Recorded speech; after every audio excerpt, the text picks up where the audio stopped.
सबसे ज़्यादा कीमती है, सबसे ज़्यादा पूजनीय है, वो हमारी लेडीज है। उसको ये वहम पैदा कर दिया कि आप घर से बाहर निकलो और जेंट्स के बराबर आओ। वो लास्ट में 9 बचेगा, ये बात पहले से पता होती है गवर्नमेंट को। 9 ही भेजा था मैंने। हाँ, ये क्या चक्कर है? ये चक्कर ये है, जिस गवर्नमेंट ने आपको काबू किया है या आपको वो चला रहे हैं, उनको मालूम है आपका दिमाग काम कैसे करता है। ਸਤਿ ਸ਼੍ਰੀ ਅਕਾਲ, ਆਦਾਬ। ਤੁਸੀਂ ਅੱਜ ਸਾਡੇ ਨਾਲ ਇੱਕ ਨਵੇਂ ਪ੍ਰੋਗਰਾਮ ਦੇ ਵਿੱਚ ਜੁੜੇ ਹੋ। ਸਾਡੇ ਨਾਲ ਯਾਦਵ ਸਾਹਿਬ ਬੈਠੇ ਆ। ਮੈਂ ਗੁਰਦਰਸ਼ਨ ਸਿੰਘ ਸੰਧੂ ਹਾਂ। ਆਪਾਂ ਅੱਜ ਖੁੱਲ੍ਹੇ ਵਿਸ਼ਿਆਂ ਤੇ ਗੱਲਾਂ ਕਰਨੀਆਂ ਕਿ ਆਖਰ ਇਹ ਸਾਡਾ ਸਮਾਜ ਜਿਹੜਾ ਆ ਉਹ ਕਿਸ ਦਿਸ਼ਾ ਵੱਲੇ ਜਾ ਰਿਹਾ, ਸਾਡਾ ਦੇਸ਼ ਕਿਸ ਦਿਸ਼ਾ ਵੱਲੇ ਜਾ ਰਿਹਾ, ਜਾਂ ਯਾਦਵ ਸਾਹਿਬ ਦੇ ਦਿਮਾਗ ਦੇ ਵਿੱਚ ਬਹੁਤ ਵੱਡੇ ਸਵਾਲ ਵੀ ਨੇ ਤੇ ਉਹਨਾਂ ਦੇ ਜਵਾਬ ਵੀ ਨੇ। ਇਹਨਾਂ ਦੇ ਨਾਲ ਗੱਲਬਾਤ ਕਰਕੇ ਆਪਾਂ ਕੁਝ ਵਿਸ਼ੇ ਜਿਹੜੇ ਆ ਉਹ ਟੋਹਾਂਗੇ ਤੇ ਉਹਨਾਂ ਵਿਸ਼ਿਆਂ ਤੇ ਚਰਚਾ ਕਰਾਂਗੇ। ਤਾਂ ਇਹ ਜਿਹੜੀ ਇੰਟਰਵਿਊ ਆ ਜਾਂ ਜਿਹੜੀ ਸਾਡੀ ਗੱਲਬਾਤ ਆ ਤੁਹਾਨੂੰ ਬਹੁਤ ਪਸੰਦ ਆਊਗੀ। ਜੇ ਤੁਸੀਂ ਵੀ ਚਿੰਤਕ ਹੋ, ਤੁਸੀਂ ਵੀ ਚਾਹੁੰਦੇ ਹੋ ਕਿ ਇਸ ਗਲਤ ਦਿਸ਼ਾ ਵੱਲੇ ਜਾ ਰਹੀ ਲੋਕਾਈ ਨੂੰ, ਸਮਾਜ ਨੂੰ, ਦੇਸ਼ ਨੂੰ ਇੱਕ ਸਹੀ ਡਾਇਰੈਕਸ਼ਨ ਮਿਲਣੀ ਚਾਹੀਦੀ ਆ, ਤਾਂ ਇਹੋ ਜਿਹੀਆਂ ਸ਼ਖਸੀਅਤਾਂ ਦੀ ਗੱਲਬਾਤ ਜਿਹੜੀ ਆ ਉਹ ਜ਼ਰੂਰ ਸੁਣਿਆ ਕਰੋ। ਸਤਿ ਸ਼੍ਰੀ ਅਕਾਲ ਜੀ ਭਾਜੀ। ਸਰ, ਅੱਜ ਤੁਸੀਂ ਸਾਡੇ ਨਾਲ ਜੁੜੇ ਹੋ, ਜੀ ਐਸੀਆਂ ਕਿਹੜੀਆਂ ਚਿੰਤਾਵਾਂ ਲੈ ਕੇ ਬੈਠੇ ਹੋ ਕਿ ਤੁਸੀਂ ਉਹ ਚਿੰਤਾਵਾਂ ਆਪਦੀਆਂ ਸਮਾਜ ਦੇ ਸਾਹਮਣੇ ਰੱਖਣਾ ਚਾਹੁੰਦੇ ਹੋ ਤਾਂ ਕਿ समाज ਨੂੰ सही सेध मिल सके? जी, बहुत बहुत धन्यवाद। आपका चैनल हम देखते रहते हैं और आपने उजड़े हुए को मिलाने का जो आपने काम किया है, और बहुत कम यूट्यूबर्स हैं या न्यूज़ चैनल वाले हैं जो सच्चाई को कवर करना चाहते हैं। और मैं एक बात कहना चाहता हूं कि जितने ज़्यादा दिल से आप साफ रहोगे जी, जितने ज़्यादा दिल से आप साफ रहोगे, उतने ही कम लोगों के आप खास रहोगे। वाह। समस्या ये है कि लोग समस्याओं को समझ नहीं रहे हैं। कैसे? और जैसे अब आप किसानों को देख लीजिए, उन्होंने कहा कि एमएसपी चाहिए। जब उनको ढंग से आप बैठा के तसल्ली से बात करते हो कि क्या आपको सच में एमएसपी चाहिए या किसी और ने बताया है, तो बोलते हैं कि सारे लोग बोल रहे हैं कि एमएसपी चाहिए, तो मैं बोला नहीं, आप अपनी बात करिए। आप पंजाब के हैं? मैंने कहा, वो बोला ठीक है। सबसे ज़्यादा यहाँ पे चावल उगाया जाता है? बोला हाँ। और सबसे कम चावल खाया जाता है? बोला हाँ। तो मैंने कहा ये जादू कैसे होता है कि एक देश में सबसे ज़्यादा चावल उगाने वाला ही सबसे कम चावल खाएगा? बिल्कुल जी। और एक ही तरह की पूरी फसल आप करे जा रहे हो। पंजाब पहले सब्जियां भी उगाता था, दाल भी उगाता था, और यहाँ के फल और दरख्त, पूरे खान पान तो पूरे वर्ल्ड में मशहूर था। बिल्कुल बिल्कुल, है ना। तो सारी चीज़ें ख़त्म हो रही हैं। 2-3 चीज़ें आप फेमस कर रहे हो। बुक्स में बच्चों को पढ़ाया जा रहा है कि धान का कटोरा है हमारा पंजाब, पूरे दुनिया का पेट भरता है जी। और ये भी तो बताओ कि पंजाब खाली हो रहा है, दालें खरीद रहा है, सब्जियां खरीद रहा है, कैंसर की जो ट्रेन है वो भी मंगा रहा है ना, वो भी तो आप बताइए। तो लोग किसानियत पे, इंसानियत पे और पंजाबियत पे बात कर रहे हैं, लेकिन अधूरी बात कर रहे हैं। आपने उजड़े हुए लोगों को मिलाया है। हमारी और आपकी पीढ़ी की जो जिम्मेदारी है, वो जिम्मेदारी ये है कि आज हम अपनी सेहत को और अपने बच्चों को और अपने घर परिवार की जो संस्कृति है, सिर्फ इसको बचाएं। है ना। देखो, चाहे कोई समाज हो, पंजाब हो, चाहे देश हो या पूरी दुनिया हो, ये बनती है घर से जी। है ना। घर बनता है आपसे। हमारी खुद की सेहत ठीक नहीं, मेरा खुद का दिमाग ठीक नहीं, मेरे घर के संस्कार ठीक नहीं, मैं स्टेज पे खड़ा होता हूं, करोड़ों लोग मेरी बात मानने के लिए तैयार हैं, लेकिन मेरे घर में मेरी बात नहीं मानी जा रही है ना। तो मैं इस बात को बड़ा दावे के साथ कहता हूं कि जब तक हमारा घर सही नहीं होगा जी, जब तक मेरी खुद की सेहत सही नहीं होगी, मैं समाज में ना तो कुछ किसी की हेल्प कर सकता हूं, ना तो सहयोग कर सकता हूं, और ना ही कोई दिशा दे सकता हूं।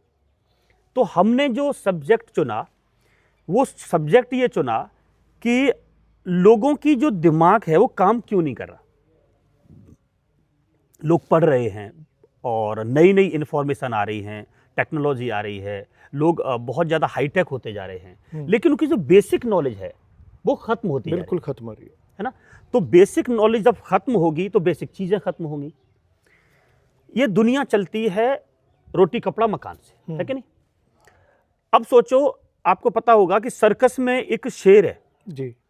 शेर एक हंटर पे, शिकारी के इशारों पे नाचता है। वो क्यों नाचता है? क्योंकि शिकारी ने उसका फूड कंट्रोल कर लिया है। तो दुनिया में जो आपके फूड को कंट्रोल कर लेगा वो आपको कंट्रोल कर लेगा जी। तो पूरी कहानी जो आती है वो खाने पे आती है। आपका मतलब है कि पहले रसोई से काम शुरू किया जाए। बिल्कुल 100%। आपने मेरी जो बातचीत है ना उसका बिल्कुल आपने आत्मा निकाल दी जी। कि हमको जो लड़ाई है, मैं लड़ाई इसको इसलिए बोलता हूं कि अब हमने जोर शोर से इसको पे उतरना पड़ेगा। हमारी लड़ाई रसोई से शुरू होगी और क्योंकि हमला भी रसोई से हुआ, क्योंकि जो बड़े बड़े संयुक्त परिवार थे, है ना, सारे लोग साझा रहते थे, वो टूट गए, है ना। अभी न्यूक्लियर फैमिली आ रही हैं अपने पास, एक वाइफ, 2 बच्चे या एक बच्चा या एक हस्बैंड। अभी उसको लेडीज को हमने रसोई पे अकेला छोड़ दिया है और हम डिमांड वही कर रहे हैं जो पहले करते थे। तो रसोई में अकेला छोड़ दिया है, ना बर्तनों का ख्याल है, ना मसालों का ख्याल है, ना अनाज का ख्याल है, ना दूध का ख्याल है, ना पानी का ख्याल है। हम बात वहीं दोबारा लेके जाते हैं रसोई में। रसोई पर कब्जा हो गया कारपोरेट का। बच्चे जो हैं वो घर का खाना पसंद नहीं करते मगर बाहर का खाना पसंद करते हैं। बिल्कुल। वो कहते हैं मैगी बना दो, नूडल बना दो, पास्ता बना दो, ये बना दो। वो मैगी, नूडल, पास्ता क्या चीज़ है? क्या रसोई के ऊपर उसका भी कब्जा है? जी बिल्कुल। ऐसी चीज़ों का उसके बारे में क्या ख्याल है जी, कैसे हट सकता है ये सब कुछ? हाँ बिल्कुल हट सकता है। सॉल्यूशन भी है, समाधान भी। आपको मैं समस्या बताऊंगा तो समाधान भी बताऊंगा। जब हमारी लेडीज को घर से बाहर निकाला नौकरी के नाम पे, तो सबसे तो पहले हमारी लेडीज को ये बोला कि आप जेंट्स के बराबर क्यों नहीं आ सकती हैं? आप में क्या कमी है? आप क्यों जेंट्स के बराबर नहीं हो सकती हैं? जी। तो हमारी जो बहनें थी, माताएं थी, उनको भी ये लगा कि हाँ बात तो सही है। जो पॉलिटिशियन हुए या समाज सुधारक हुए वो बोल रहे थे लेडीज़ों को नारी सशक्तिकरण करो, सशक्तिकरण करो। तो लेडीज़ों को ये दिमाग में लगा कि हमको जेंट्स के बराबर आना है, लेकिन पूरी बात नहीं बताई। नीचे से ऊपर आना है या ऊपर से नीचे आना है, बराबर आप दो जगह पे आते हैं। 2 तरीके से आता है, बिल्कुल सही आता। तो जब हमारी लेडीज की कंडीशन हमसे इतनी ऊपर थी, हमारे यहाँ नारियों की पूजा होती है। बिल्कुल। नारी यत्र पूजन्ते रमन्ते तत्र देवता। हमारे यहाँ पे सबसे सेफ और इज्जत जिसको बोला जाता है, जो पूरे हमारे घर में सबसे ज्यादा कीमती है, सबसे ज्यादा पूजनीय है, वो हमारी लेडीज है। उसको ये वहम पैदा कर दिया कि आप घर से बाहर निकलो और जेंट्स के बराबर आओ। कुदरत ने ही हम दोनों को बराबर पैदा नहीं किया है। बिल्कुल। जिस मर्द को एक लेडीज ने पैदा किया है, मैं उसको बराबर कैसे हो सकता हूँ? मेरा जो निर्माण ही एक लेडीज से हुआ है, तो मैं उसके बराबर कैसे आ सकता हूँ? मुझे बराबरी का ये कॉन्सेप्ट ही समझ में नहीं आता है। तो जब लेडीज को बाहर निकाला, उसको जॉब के टाइम पे, जॉब के लिए या कुछ भी काम के लिए, तो आपकी रसोई में वो लोग सहूलियत के तौर पे आए। बोला बहन जी देखो, आपको बर्तन मांजने पड़ते हैं, इतनी मेहनत हो जाती है, तो आप विम बार ले लो। ठीक है, बोला जल्दी से ये साफ हो जाता है, तो देखने में अच्छा लगता है। लेकिन अगर आप माइक्रोस्कोपिक अगर व्यू देखते हैं तो हरे हरे कलर के विम बार उस पे आप चिपके हुए मिलेंगे। तो आपका रोज जो बच्चा कुछ भी खाए ना खाए, आप कुछ खाए ना खाएं, विम बार जरूर खा रहे हैं। मैं विम एक कंपनी का नाम ले रहा हूँ, एक्सो, कैसी है? डिफरेंट टाइप की 100 कंपनियां जी। हाँ। तो बर्तन में हम पहली बात तो साबुन खाते हैं। दूसरी बात, बर्तन कौन से थे हमारे? अभी आपको हमने जो पानी ऑफर किया, बिल्कुल बिल्कुल, है ना, वो पीतल के गिलास थे। तो हमारे बुजुर्ग जो पीतल बना सकते हैं, कांसा बना सकते हैं, लोहा बना सकते हैं, क्या वो स्टील नहीं बना सकते थे? बिल्कुल। अल्युमिनियम नहीं बना सकते थे? तो उन्होंने पता किया कि हमारे शरीर को कौन से मेटल है ना वो सूट करते हैं। तो हमारे रसोई में फिर आए अल्युमिनियम के बर्तन, हल्के, देखने में अच्छे, साफ जल्दी होते हैं। तो अल्युमिनियम के बर्तन आपके घर में एंटर करा दिए। उसके बाद आए आपके यहाँ प्लास्टिक की क्रॉकरी, है ना, वो चीप थी, सस्ती थी और कांच का सब्स्टिट्यूट थी, तो वो आ गई। उसके बाद उन्होंने देखा कि जब भी कोई वायरस आता है तो ये जो इंडिया है ना, इंडिया पर कोई वायरस अटैक नहीं करता। क्यों नहीं करता? क्योंकि हमारे जो मसाले हैं उनका जो ज्ञान है वो वर्ल्ड में सबसे ज्यादा हमको है। होता भी है, मसाले हमारे यहाँ सबसे ज्यादा हैं। तो उन्होंने बोला कि ठीक है, इनके मसालों में गड़बड़ करो। तो बोला बहन जी आप देखो, चना बनाती हो तो आपको पता नहीं क्या डालना है ना, पाव भाजी बनाती तो पता नहीं है, आपको छोले बनाती तो पता नहीं है, आपको पनीर बनाती तो कुछ पता नहीं है। तो ऐसा करते हम हर सब्जी के लिए अलग मसाला ले, अलग अलग मसाला दे देते। तो कभी भी आपको कोई ये नहीं पूछेगा खाना बनाना आता है कि नहीं आता है ना। अब आपको कोई सीखने की जरूरत नहीं है। ये छोले बनाना है, छोले मसाला, पनीर बनानी है, पनीर मसाला, मिक्स वेज बनानी है, मिक्स वेज मसाला। बिल्कुल बिल्कुल। तो सबके मसाले अलग अलग डब्बे में। मीट मसाला अलग है, दूसरा मसाला। जो चीज हमको 100 रुपए में मिलनी चाहिए थी, वो हमको 500 रुपए की पहले तो बेच दी। दूसरी बात, आपको ये पता ही नहीं इसमें डाला क्या है। और हमारी लेडीज को ये सेंस खत्म हो गया कि कौन सी सब्जी में कौन सा मसाला किस रेशियो में डाला जाता है। बिल्कुल बिल्कुल। ठीक है। अब उसके बाद फिर आया आपके घर में जो इलेक्ट्रॉनिक जो माइक्रोवेव वगैरह। अच्छा, यूरोपियन कंट्री में क्या है, वो ठंडे देश है ना, वहाँ पे चीज़ें अलग हैं। हमारे यहाँ पे तो स्मोक्ड फूड चलता था, बिल्कुल जी, जो आज यूरोपियन कंट्री में बहुत फेमस हो रहा है, स्मोक्ड फूड खाना है। तो फिर आपके कुकिंग का तरीका उन्होंने बदला। वो कैसे बदला? आपको बोला गया कि जो धुएं से आपकी लेडीजें मर रही हैं, धुएं से, अच्छा बचेंगी किससे? प्रॉब्लम क्या बताई कि धुएं से आपकी लेडीजें मर रही हैं। अब यहाँ जो पढ़े लिखे लोग थे, बोला बात तो सही है, इसका समाधान क्या दिया? समाधान दिया, धुएं से, धुआं तो अच्छा होता है, हवन में हम लोग धुआं करते हैं, बिल्कुल है ना, तो धुआं तो अच्छा था। उसकी जगह पे क्या दिया? LPG, liquid petroleum gas. वो दिखती नहीं है, उसका धुआं नहीं होता, तो क्या उसका जो जहरीलापन है, जो उसके जो वेस्ट है, जो अग्नि के बाद बचता है, क्या वो हमारी नाक में नहीं जाता होगा? और कौन बंदा है जो एलपीजी गैस को इतना भी पी के दिखा सकता है? मैं धुआं पी सकता हूं, मेरे आप जो कंडे हैं, लकड़ी का थापी हैं, लकड़ी थापी है, इसका धुआं मैं सूंघने के लिए तैयार हूं। जिस बंदे ने वो धुआं बंद करा के एलपीजी शुरू कराई है, मैं उसको बोलता हूं इतनी सी एलपीजी पी के दिखा। बिल्कुल नहीं पी सकते। आपकी कुकिंग का तरीका बदल दिया। अब हमारी रोटी जो है वो सीधा सीधा आग पे जाती है, एलपीजी पे, यानी कि जब तक उस पे एलपीजी नहीं लग जाती, हम बच्चों को वो रोटी नहीं दे पा रहे। नहीं, वो तो सीधा आजकल बिल्कुल रोटी जो है तवा पीछे करके उसी पे कर रहे हैं, क्योंकि फास्ट हो गया ना, जल्दी करना बिल्कुल है। जी। तो आपके कुकिंग का तरीका बदल दिया उन्होंने। पहले काढ़नी होती थी ना, धीरे धीरे दूध बॉयल होता था। जब काढ़नी का दूध लाल हो जाता था ना, तब बच्चों को बड़ा खुशबू आती थी उसमें। हाँ, बिल्कुल। और हमको खींचना पड़ता था कि भाई तू ही मत पी, और भी बच्चे हैं। इन बच्चों को मारा जा रहा है, पीटा जा रहा है कि तुम बच्चे दूध क्यों नहीं पीते। तो मदर को कंपनी वालों ने बोला ऐड के थ्रू कि बहन जी आप चिंता मत करो, ये दूध ऐसे नहीं पिएंगे। बोला कैसे पिएंगे? बोला काढ़नी वाले दूध का ना हम दूसरा दूध बना देते हैं। बोला कैसा? काढ़नी वाला दूध गाढ़ा होता है। बोला हाँ। हल्का सा लाल होता है। बोला हाँ। हल्का सा मीठा होता है। बोला हाँ। इसमें बॉर्नवीटा मिला दो। ठीक, तो ये हल्का सा गाढ़ा भी हो गया, लाल भी हो गया, और वही फ्लेवर हो गया ना काढ़नी का। बिल्कुल जी। तो हम ये बिल्कुल नहीं कह सकते कि हमारे बच्चे गलत है। हमारे बच्चे सही है, हम गलत। उन्होंने बहुत दिन तक मना किया कि मम्मा मैंने ये दूध नहीं पीना, वो सच सही था, लेकिन हम जबरदस्ती उसको वो दूध पिलाने के लिए बोल रहे थे। हमने काढ़नी वाला दूध घर से गायब कर दिया। अब हम उसको एल्युमिनियम के बर्तन पे तुरंत आग दे के जो दूध दे रहे हैं वो नहीं पिएगा। पर यादव जी, जितना सिस्टम अब बिगड़ गया ही कह सकते हैं। जी। एलपीजी पीछे नहीं जा सकती, दरख्त है ही नहीं, हमारे देश में दरख्त बहुत कम है, लकड़ी कहाँ से आएगी जी। दोबारा लोग जो हैं, जो ब्यूटी पार्लर में जाके लड़कियां अपनी शादी में इतने बड़ा बड़ा खर्च करती हैं, वो चूल्हे की तरफ क्यों जाएंगी? इसका बदलाव ये कैसे मुमकिन है? ठीक है, ये क्या ऐसा कैसे हो कि दोबारा समाज पीछे की तरफ जाए? ऐसे हो सकता है क्या? जी बिल्कुल हो सकता है। आप देखोगे तो ऑर्गेनिक फार्मिंग करके कई यूट्यूब चैनल हैं, वो जो इंटरव्यू ले रहे हैं और फेमस भी हो रहे हैं। लोग ऑर्गेनिक फार्मिंग की बात कर रहे हैं। मैं ये कहता हूं आपको ऑर्गेनिक फार्मिंग की बात तब करनी है जब आपने खेती बाड़ी जो शब्द था, अपने यहाँ क्या बोलते थे? खेती बाड़ी। बिल्कुल।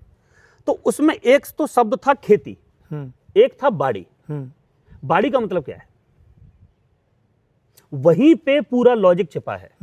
इन्होंने खेती से बाड़ी को अलग कर दिया और बोल रहे हैं कि खेती अच्छी करो। बाड़ी का मतलब होता है बाड़ा, यानी कि जहां हमारे जानवर रखे जाते हैं। ओके, ठीक। तो खेती अधूरी है अगर जानवर नहीं है। बिल्कुल ठीक है। जानवर नहीं होंगे तो आप पे गोबर नहीं होगा, गोबर नहीं होगा तो आप पे गोश्त नहीं होंगे। तो वही जो फ्यूल आप कह रहे हैं कि अभी पॉसिबल नहीं है, पॉसिबल है। हमने अभी एकदम से तो हम उस कंडीशन पे नहीं जा सकते। हम एक मिला जुला तरीका निकाल सकते हैं जी, ताकि उसमें जो हमारी मॉडर्न टेक्नोलॉजी है वो भी बनी रहे और जो हमारी एंशिएंट चीजें हैं वो भी बनी रहे। तो खेती से अगर हमने देसी गाय को निकाल दिया तो हमारी खेती ऑर्गेनिक फार्मिंग हो ही नहीं सकती है। इसीलिए ये लोग आपको क्या कह रहे हैं कि यार आप ऑर्गेनिक फार्मिंग करो, गवर्नमेंट भी बोलती है, लेकिन वो शब्द गायब कर दिया कि खेती बाड़ी करो या ऑर्गेनिक फार्मिंग करो। तो हमारे बहुत जरूरी है कि आज घर से जैसे लेडीज बाहर निकाली, उसके बाद उससे पहले देसी गाय निकाली, तो देसी गाय को भी वापस लाना पड़ेगा। उसके जो गोबर होंगे, उनसे जो पाथी होंगी, बाहर इतना देखो ये घर है, आपको दिख रहा होगा, यहाँ पे कहीं पे भी इनकी काटनी चलती है। हमने चंडीगढ़ के 3rd फ्लोर के फ्लैट में काटनी रखवा के आए हैं पिछले 15 दिन पहले जी। और वहां पे काटनी चल रही है और फर्स्ट क्लास चल रही है और वो काटनी का दूध पी रहे हैं। तो हमारे जो जहन में, अच्छा देखो, पहले अगर मैं आपके 30 साल पहले ये बोलता कि चलो बोतल में पानी रख के बेचते हैं, तो आपको अजीब सा लगता है। बिल्कुल यार ऐसे कैसे हो सकता है। घर घर में सिलेंडर जो कि फट जाए तो पूरा मकान फट जाए, जब वो हो सकता है, क्या काटनी वापस नहीं आ सकती? बिल्कुल काटनी आ सकती है, लेकिन हमको खेती के साथ साथ अपने जानवर छोड़ने नहीं होंगे। हमको देसी गाय वापस लानी पड़ेगी, तो ये सारी चीजें वापस अपने आप आ जाएंगी। नहीं लाना चाहते हैं लोग देसी गाय, मगर वो फार्मिंग फेल भी हो गई है जी। उसकी वजह क्या है आपके हिसाब से? जितने भी ऑर्गेनिक फार्मिंग का जो भी फार्मर थे, जो प्रोग्रेसिव फार्मर है, उनके मैंने भी इंटरव्यू किए पिछले साल। तो हमने देखा कि वो यूट्यूब पे बोलते हैं कि हम लोग फायदे में हैं, 4 लाख कमा लिया, कोई बोलता है 5 लाख कमा लिया। सच्चाई ये है कि हमने जब घर पे जाके विजिट किया तो सारे के सारे घाटे में, हाँ, है ना। तो और आपने बिल्कुल सही बोला कि वो लोग घाटे पे बता नहीं रहे। और सच्चाई ये है कि कोई भी ऑर्गेनिक फार्मर जो है वो फायदे में है नहीं। उसका कारण एक ही है, वो आपके चैनल के माध्यम से मैं पहुंचाता हूं। शायद यूट्यूब पे अभी तक आपको किसी को ये वाला सॉल्यूशन नहीं मिलेगा। उसका कारण है, उन्होंने खेती को एग्रीकल्चर यूनिवर्सिटी और बुक के हिसाब से करने का कोशिश किया। ठीक, आपको कुछ नहीं करना था। जो आपके 2-3 पीढ़ी पहले जो बुजुर्ग करते थे, उनका जस्ट कॉपी पेस्ट करना था। जब आप बोलते हैं मुझे ऑर्गेनिक फार्मिंग करनी है, ठीक है, और आपको देखो, मैं आपको एक से बताता हूं। एक हमने जमीन में दाना डाला, वो दाना बड़ा हो रहा है, उस पर फूल आ रहे हैं, फिर उसके बाद फल आ रहे हैं। वो जो जमीन से खाना ले रहा है, जो तत्व ले रहा है, जो एलिमेंट्स ले रहा है, जो विटामिन ले रहा है, मिनरल्स ले रहा है, वो जमीन से लिए। बिल्कुल, ठीक है। अब उस पेड़ को हमारे जानवर ने खा लिया, उसके फ्रूट को मैंने खा लिया। मेरा जो वेस्ट था वो तो फ्लश हो गया। फ्लश में आपकी सीवर लाइन के थ्रू, वो बड़े नाले में थ्रू मिलके सीधा समंदर में जा रहा है। वो जो मेरा वेस्ट है, धरती की जो संकल्पना है वो ऐसे है कि यहाँ पे हर किसी का वेस्ट दूसरे का खाना है, ऐसा साइकिल है। तो हमारे जो जब से धरती से हम सारा कुछ निकाल रहे हैं, पेड़, गेहूं सारा निकल रहा है, धरती का खाना जो है, बिल्कुल जी, उसका हम कोई केयर नहीं कर रहा है। हम लोग धरती से निकालते जा रहे हैं, निकालते जा रहे हैं, निकालते जा रहे हैं, उसको वापस नहीं मिल रहा है। ठीक है, तो 40-50 साल तक तो इसकी जो खुद की है उससे वो दे देगी। एकदम से हाथ खड़े होंगे, या फिर टोटली केमिकल आपको कैप्सूल खाने पड़ेंगे। बिल्कुल बिल्कुल, है ना। तो सॉल्यूशन ये है कि आप इनसे न्यूट्रिएंट्स निकालिए, खेती से फल निकालिए, फूल निकालिए, लेकिन धरती को वापस आप देना भूल गए। धरती को वापस कहां से? जैसे बुजुर्ग पहले रूढ़ी वगैरह डालते थे, सारा कुछ। बिल्कुल, रूढ़ी वगैरह डालते थे। सीधा सीधी बात है कि जितने भी धरती पे जानवर वेस्ट हैं, चाहे चिड़िया हो, खरगोश हो, बंदर हो, चाहे गाय हो, कुछ भी हो, हम हो, सबका जो भोजन है वो पृथ्वी से आना, बिल्कुल बिल्कुल, और सबका वेस्ट जो है पृथ्वी में जाना है, वो पृथ्वी में जाना है। तो जाने की जो प्रोसेस है वो बंद है, वो खत्म हो गया। आने की प्रोसेस चालू है, और आर्टिफिशियल यूरिया, डीएपी हमको इस वजह से डालना पड़ रहा है। वो फेल कहाँ होते हैं कि भाई जी हम ऑर्गेनिक फार्मिंग करेंगे नए ढंग से, जो अपने देसीपन में आना है, विरासती चीजों में आना है, तो ढंग भी तो देसी होगा। बिल्कुल। दूसरा, उनके पास बच्चे नहीं। अब किसी के पास एक बच्चा है, पहले तो होते थे 4-4, 5-5 बच्चे, तो घर में काम संभाल लेते थे। अब वो सारी जो खेती है वो लेबर से करानी। बिल्कुल। तो पहला लेबर का कॉस्ट उनको ज्यादा हो गया। दूसरा हो गया कि जो हम फ्री में सामान मिलता था, अब फ्री में कुछ मिल ही नहीं रहा है। ठीक है। अब आपकी जो गाय है वो जंगल से चर के आएगी। ठीक है। अब मैं लास्ट सॉल्यूशन बताता हूं आपको कि जो गाय है वो जाएगी जंगल में, तो जंगल में अभी भी वो पुरातन वृक्ष बचे हुए हैं जी, तो वहां के जो विटामिन वो शुद्ध है, वो वाला वो खा के आपके अगर खेत को डाल दे तो आपकी जो चक्र है वो कंप्लीट हो जाएगा। बिल्कुल बिल्कुल। अगर आप गाय को भी खरीद के खिला रहे हैं बाजार से, खुद भी बाजार से खरीद के खा रहे हैं, तो आपका वेस्ट भी केमिकल का वेस्ट है। तो केमिकल का वेस्ट चला भी जाएगा ना, तब भी नहीं होगा, कोई फायदा नहीं उसका। नहीं होगा। तो इसलिए ऑर्गेनिक फार्मर कोई भी सक्सेसफुल नहीं है। या फिर लूट मार करो, झूठ बोलो, गलत मिलाओ, 4 गुने रेट में बेचो, या तो वो सफल है थोड़े बहुत, या फिर जो सच्चाई से काम करना चाहता है इसमें सफल नहीं होगा। पर सर यादव जी, ये पिछले समय जब ये खाद वगैरह आई थी पंजाब में, चलो कह लो, या इंडिया में कह लो, जब शुरू हुई तभी कुछ किसानों ने भी रौला पाया होगा जी बिल्कुल कि भाई ये ना डालो इसको, मगर जो दूसरे लोग थे उन्होंने कहा होगा फसल अच्छी होगी, चमकदार होगी, ज़्यादा पैदावार होगी। तो अब ये बंद कैसे हो सकता है? ये बंद होना तो नहीं है। नहीं, उसका तरीका ये है, आप सच बोल रहे हैं। 70-80% किसान यहाँ के 80% किसान बोल रहा हूँ, 80% किसानों ने विरोध किया था। अच्छा, हाँ उस समय, हाँ उस समय। लेकिन आपका विरोध कैसे दिखता है? या तो अखबार के थ्रू या टीवी के थ्रू, दो ही का विरोध माना जाता है। बाकी मैं और आप घर पे आज हम इंटरव्यू रिकॉर्ड ना करें तो आपकी और मेरी बातें खत्म है यही। हाँ बिल्कुल खत्म हो जाती। ये बातें आप तो चलो ठीक है, सच्चाई कवर करने के लिए तैयार है। उस टाइम पे इन लोगों की सच्चाई कौन कवर कर रहा था? आपको याद होगा, ज्यादा बड़ा एग्जाम्पल नहीं दे रहा हूं मैं, घेंगा रोग का एक टीवी में ऐड आता था और आयोडीन नमक को बेचने का गवर्नमेंट ऐड करती थी। अच्छा जी। कि आयोडीन नमक खाओ, और सबको यहाँ पे टीवी पे घेंगा दिखाया जाता था। तो टीवी पे घेंगा रोग दिखाया जा रहा है और उसका सॉल्यूशन बगल में आ रहा है कि आयोडीन नमक ले लो। जो समुद्री नमक, जो सेंधा नमक पाकिस्तान में होता है, अगर यही नमक आज इंग्लैंड के पास होता या अमेरिका के पास होता, ये दुनिया का सबसे बड़ा खजाना होता, सोने के रेट में बेचते वो लोग। क्योंकि पाकिस्तान में है इसलिए इसकी कोई कीमत नहीं है, इसलिए इसको कोई वायरल नहीं कर रहा है, इसलिए कोई बताने के लिए तैयार नहीं है। जितने मिनरल सेंधा नमक में होते हैं और समुद्री नमक में होते हैं उतने किसी में नहीं होते। तो आपके नमक को खराब किया गया, उसमें मदद किसने की? गवर्नमेंट ने। अब वो बोलती है कि नहीं नमक छोड़ो, डॉक्टर बोलते हैं। इसी गवर्नमेंट ने बोला आरओ पानी अच्छा है, आपके हेल्थ खराब हो रही है, पीलिया हो रहा है, बोला था। अब यही गवर्नमेंट बोलती है आरओ पानी ठीक नहीं है। तो तुम 30-40 साल पहले कुछ डॉक्टर आते हैं, नया ज्ञान आता है, नई गवर्नमेंट आती है, वो टीवी पे कुछ और बोलती है। वही 30-40 साल बाद वो लोग तो मर गए, जिन्होंने ऐड किया वो मर गए, वो पॉलिटिक्स से चले गए, वो तो जो हमको बर्बाद करना था कर गए। अब ये फिर नए आ गए, बोला नहीं वो गलत बोल रहे थे। नहीं तो गलत बोल रहे थे तो आज ही बताओ, आज क्या गारंटी है कि तुम सही बोल रहे हो? बिल्कुल। और जिस गवर्नमेंट ने बोला उसके खिलाफ एफआईआर क्यों नहीं हुई? उन डॉक्टरों के उनके कुछ तो बचा होगा, उनकी संपत्ति तो आप हड़प करिए। आप हर 40 साल बाद एक नया झूठ लाते हैं और हमारे पीढ़ी को परोस के चले जाते हैं।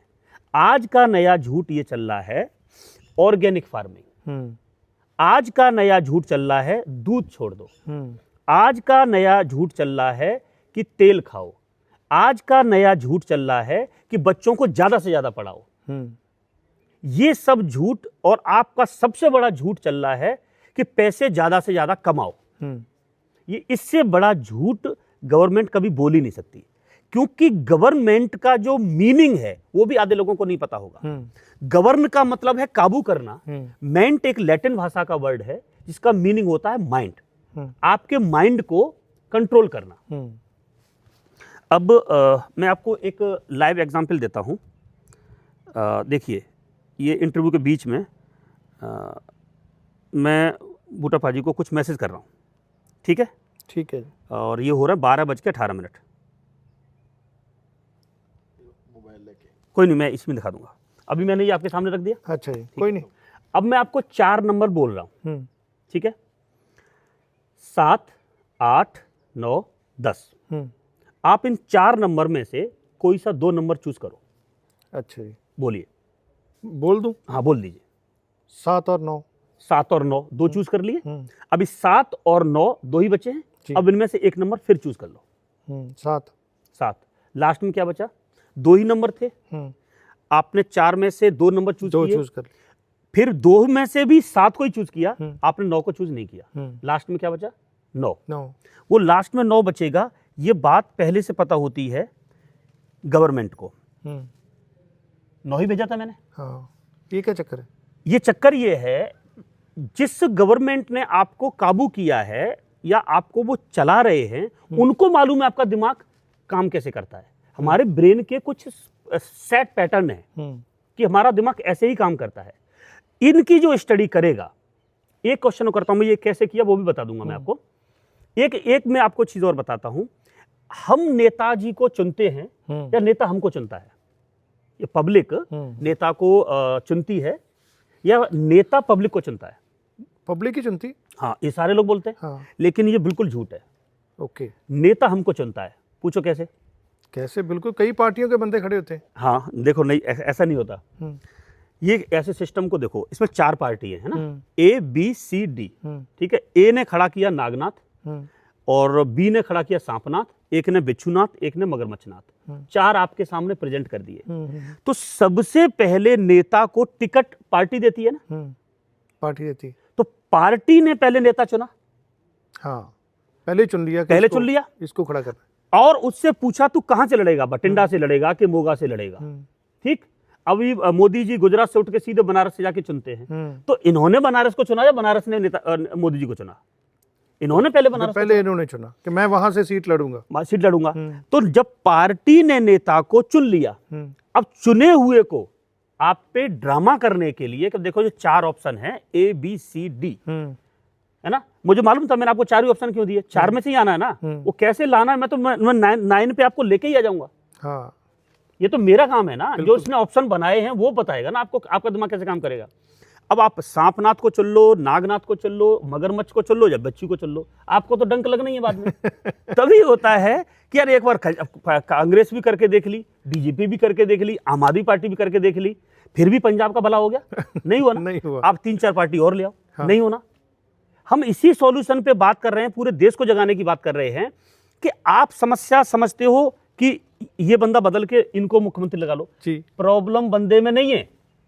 भगवंत मान बुरा बंदा नहीं है, मोदी बुरा बंदा नहीं है, राहुल गांधी बुरा बंदा नहीं, बुरी है ये कुर्सी।